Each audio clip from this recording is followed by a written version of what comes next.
Hello, welcome to my YouTube channel. പുറത്ത് നല്ല മഴ നടക്കണേനെ.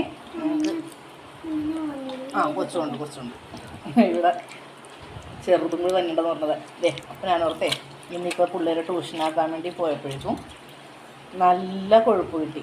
ഞാനിത് ഇന്ന് തോപ്പുടി പോയപ്പോൾ അവിടെ വഴിയിൽ വെച്ചിട്ടിരിക്കണ കണ്ടപ്പോഴാണ് ഓർത്ത് മേടിക്കണം. പിന്നെ അത് എവിടെ നിന്ന് കൊണ്ടുപോകുന്നതാണ്, എങ്ങനത്തെയാണ്, ക്ലീൻ ആയിരിക്കും എന്നൊക്കെ ഒന്നും അറിയാൻ മേലാത്തതും ഞാൻ മേടിക്കാണ്ട് പോന്നേ. അപ്പോൾ ഇതേ കൊച്ചിനെ ട്യൂഷൻ കൊണ്ടാക്കാൻ വേണ്ടി പോയപ്പോൾ അവിടെ നിൽക്കണം, അവിടുത്തെ കുളത്തിൽ നിൽക്കണം. പിന്നെ നിങ്ങളുടെ നാട്ടിൽ എന്തെന്നാണ് പറയുന്നത്, കുളത്തിലും വഴിയരികിലൊക്കെ നിൽക്കുന്നത് നല്ലതാണെങ്കിൽ മാത്രമേ എടുക്കാൻ പാടില്ലേ, നമുക്ക് വിശ്വാസമുള്ള സ്ഥലത്ത് നിന്ന് എടുക്കണം. അതെ, കൊഴുപ്പാണ്. ഞാൻ ഇപ്പോൾ കൊണ്ടുവന്നിട്ട് മഞ്ഞപ്പൊടി വെള്ളത്തിനകത്ത് ഇട്ട് വെച്ചേക്കണേന്ന്. കുറച്ച് നേരം കഴിയുമ്പോൾ നമുക്കിത് നല്ലോണം കഴുകി കറി വെക്കണം, കാണിച്ചു തരാം. കൊഴുപ്പതേ അരിഞ്ഞ് കുനുകുനാരിഞ്ഞ് ഞാൻ വെച്ചിട്ടുണ്ടേ. നല്ലോണം കഴുകി മഞ്ഞപ്പൊടി വെള്ളത്തിലൊക്കെ കഴുകി വെള്ളം വാർന്ന് കൊഴുപ്പ അരിഞ്ഞ് വെച്ചിട്ടുണ്ട്. എന്താ നമ്മൾ ചട്ടി അടപ്പത്ത് വെച്ചിട്ടുണ്ടേ. ചട്ടി അടപ്പത്ത് വെച്ചിട്ടുണ്ടേ. അതിലോട്ട് നമുക്ക് ഇത്തിരി വെളിച്ചെണ്ണ ഒഴിച്ച് കൊടുക്കാം.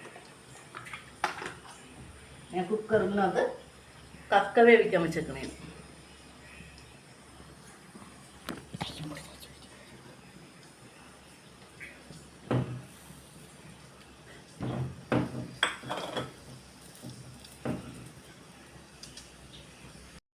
ചട്ടി വെച്ച് എണ്ണ ഒഴിച്ചിട്ടുണ്ടേ. അതിലോട്ട് ഉള്ളി, പച്ചമുളക്, കറിവേപ്പില ഉണ്ടെങ്കിൽ കറിവേപ്പില ഇടാമോ. എൻ്റെ കയ്യിൽ ഇല്ല കറിവേപ്പില, അതുകൊണ്ട് നമുക്ക് കറിവേപ്പില സ്റ്റാർട്ട് ചെയ്യണേണ്ടോ. ഉള്ളി പച്ചമുളകും നല്ലോണം വഴന്നു തന്നെ. ഉള്ളിയും പച്ചമുളകും ഒക്കെ നല്ലോണം വാടി വന്നിട്ടുണ്ട്. അതിലോട്ട് നമുക്ക് മഞ്ഞപ്പൊടി, കുരുമുളക് പൊടി, ഇത് രണ്ടും മാത്രം മതി. എന്നിട്ട് അതിൻ്റെ ആ പച്ചക്കൂട്ട് മാറുന്ന വരെ നമുക്കൊന്ന് വഴറ്റി കൊടുക്കാം.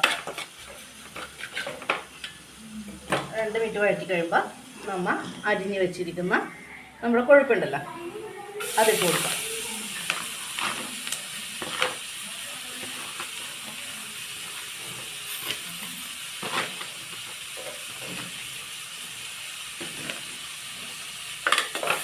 അത് നമുക്ക് എല്ലാം കൂടി ഒന്ന്